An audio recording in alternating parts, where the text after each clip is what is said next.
ఉద్యోగాల ఊచకోతకు సిద్ధమైంది దిగ్గజ ఐటీ కంపెనీల్లో ఒకటైన మైక్రోసాఫ్ట్. ఇప్పటికే గత నెలలో మైక్రోసాఫ్ట్లో 6,000 మంది ఉద్యోగుల్ని ఇంటికి పంపించేసిన మైక్రోసాఫ్ట్ మొత్తం సిబ్బందిలో 3% మందిని తొలగించింది.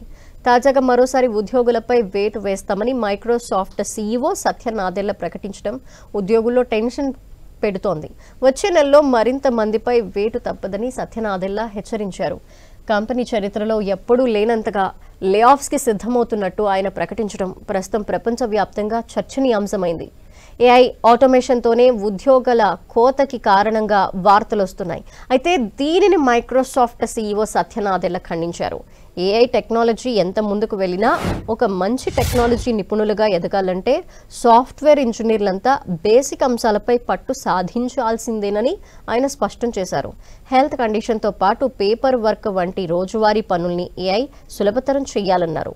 సామాజిక విలువలతో కూడిన శక్తి వినియోగాన్ని సమర్థించేందుకు ఏఐ వినియోగం పెంచాలని ఐటీ సంస్థలకు సత్య నాదెళ్ల సూచించారు. కృత్రిమ మేధస్సుతో వేగంగా మారుతున్న టెక్నాలజీని వినియోగించుకునేందుకు ఏఐ వంటి అపారమైన శక్తిని పరిగణలోకి తీసుకోవాలని ఇండస్ట్రీ ఎక్స్పర్ట్స్ సూచిస్తున్నారు. రోజువారీ సవాళ్లని సులభతరం చేయగలదా లేదా అనేది ఏఐ విజయంతోనే సాధ్యపడుతుందంటున్నారు.